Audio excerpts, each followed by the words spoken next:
Hey everyone, welcome back. Today we're diving into something I think a lot of us struggle with. That feeling of enoughness, or, well, maybe the lack of it. You know what I Oh, mean? yeah. And you sent me these really fascinating notes from this training session you went to. And Yeah. I gotta say, this whole concept of like financial resilience, that really jumped out at me. Yeah, it is. It's definitely something that's super relevant. I think so many of us feel that pressure, like that scarcity pressure these days, right? Just that constant feeling of not enough, whether it's time or money or resources, just like, ugh, you name it. Yeah, yeah, totally. But what if I told you that that very mindset could actually be like working against us? Okay, now you've got me really intrigued. So tell me more about this financial resilience thing. Yeah. It sounds like it's a lot more than just like basic budgeting and saving tips. Oh, yeah, for sure. It's a total mindset shift, really, moving away from that scarcity mindset, to one of resilience. Because Okay. if you think of it as like the capacity to be with uncertainty and complexity, even scarcity, like when you're facing the unknown, and things feel really tough. It's not about like being tough and ignoring problems, but more about growing our ability to kind of adapt and thrive, even when things are challenging. I love that. It's almost like it flips the script, right? Because Hmm. so often we're just told to toughen up and push through it.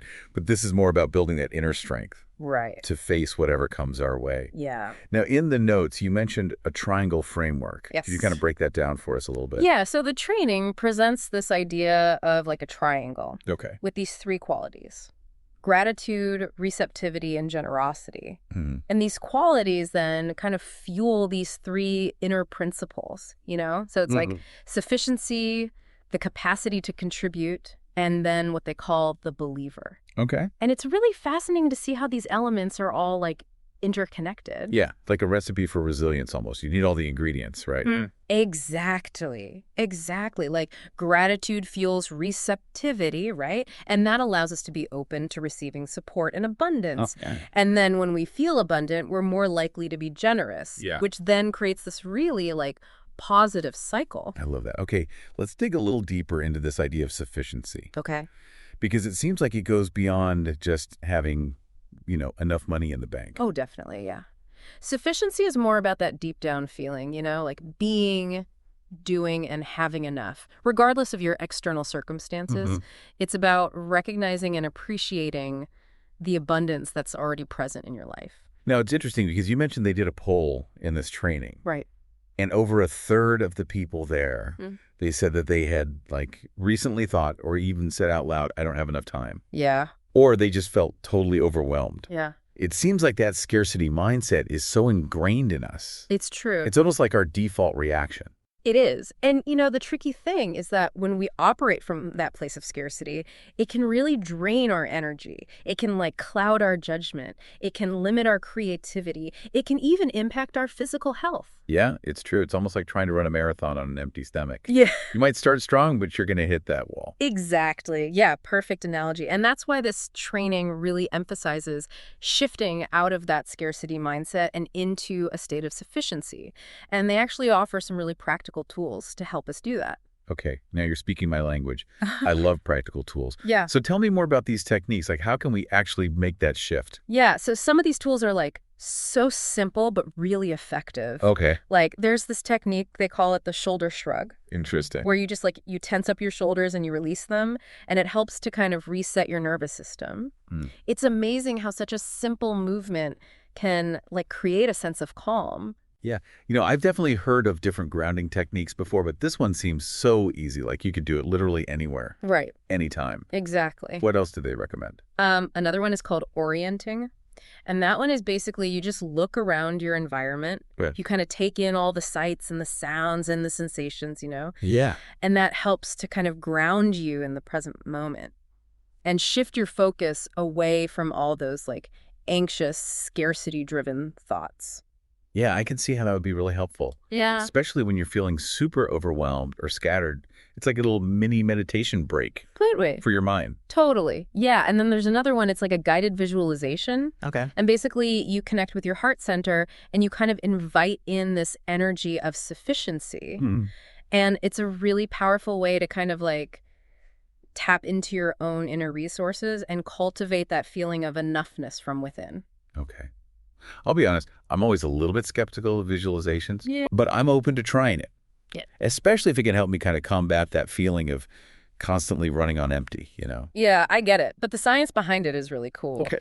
And what I love about these practices is that they're so quick and easy to do. You can just like weave them into your day. It's not about adding more to your to-do list. It's just about finding these little moments throughout the day to like reconnect with yourself and, cultivate a sense of calm and groundedness. I like that. It really is Yeah. all about those little shifts, right? That Yeah, can make a big difference. totally.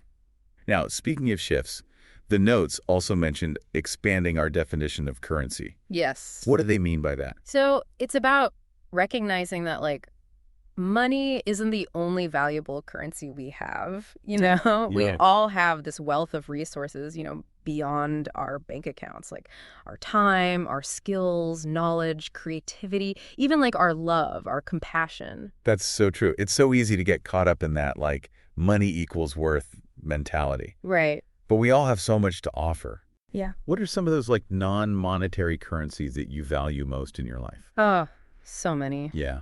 I really value like authentic connection, meaningful work, creative expression, and I love to contribute to something larger than myself. Mm. So it's about recognizing and appreciating the abundance that already exists in our lives, both within us and around us. Yeah, I love that. It's like reframing our whole perspective on what it means to be wealthy. Totally. And that ties into another key concept that you mentioned, this capacity to contribute. Yes, yes.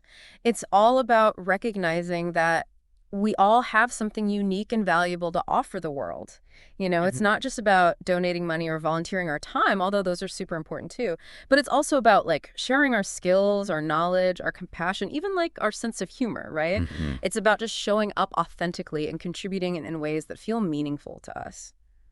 I'm really sensing a theme here. And it's all about moving away from that lack mentality Yeah. and tapping into the abundance that already exists, You got it. both within us and around us. And this is where the concept of a resilience plan comes in. Okay. It's about taking all these insights and tools and creating a plan for yourself for how you can cultivate greater financial well-being, both individually and within your community. So it's not just about like having a budget, having an emergency fund, but it's about building that support system, Yes. identifying your strengths, Right. and figuring out how you can contribute your gifts to the world. Exactly. It's a much more holistic approach to financial well-being. I like it. It takes into account our emotional, mental, and spiritual needs, as well as our practical financial goals. Yeah. It's about creating a life where we feel empowered, resourceful, and connected, even in the midst of all those ups and downs. That's great. So I'm curious, after attending this training, what were some of the key takeaways that really stuck with you? What has kind of stayed with you even after the session ended? One of the biggest things I took away from it was this emphasis on cultivating what they called the believer within us. Okay. And it's like that part of ourselves that holds on to hope, Yeah. that can envision a brighter future and like dares to challenge the status quo, even when things are really tough. It's that little voice that says, what if, Yeah. when the world's telling you no way. Exactly. Exactly. And it's so easy to lose touch with that part of ourselves, right? Yeah. Especially when we're constantly bombarded by negative news and faced with these challenges that seem impossible. Right. But the training really reminded me that nurturing that part of ourselves is so important, not just for our own well-being, but for the greater good. Totally. Because when we believe in ourselves and our ability to create positive change, it's contagious, right? It is. It inspires other people to do the same. Yes. It's like we become these little beacons of hope, That's a beautiful way to put it. kind of lighting the path. And it brings us back to that interconnectedness, right? Like, we're not just these isolated individuals trying to achieve financial stability, but we're part of this larger web, And our choices and actions, they really impact each other. It's like that saying, a rising tide lifts all boats. Yeah, exactly. When we focus on building that sense of enoughness and resilience in our own lives, Yeah. it has this ripple effect. Yeah. And it benefits everybody around us. Absolutely. And that's why the training really emphasized community. Okay. Like, it's about knowing who you can turn to when you need support and also how you can contribute to your community. So it's moving away from that me mentality to a we mentality. Yes, It's Exactly. about recognizing that we're stronger together. Yes, and it all goes back to that idea of enoughness, you know? Mm. When we feel connected and supported and like we're actually making a difference, it's easier to tap into that sense of abundance and resilience.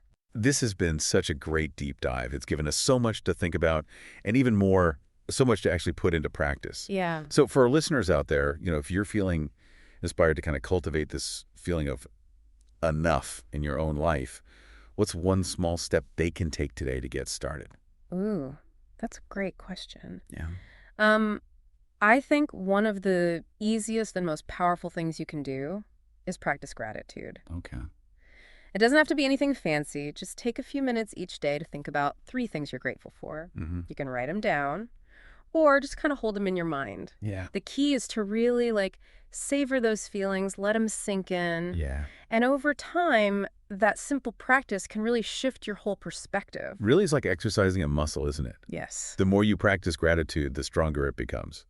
And the more we appreciate what we have, the more we can give and receive. Yes. And just experience that feeling of enough. Right. It's a beautiful cycle. It is, and it's something we can all access. Yeah. Well, on that note, I think it's time to wrap up this incredible deep dive Yeah. into the world of enoughness. But before we go, I want to leave our listeners with a final thought, something to kind of ponder, as they go about their day. If you truly believed that you were enough, right here, right now, what's that one bold step you would take? What dream would you go after? Let that question sit with you for a little bit and see what comes up. Thanks for joining us, everybody.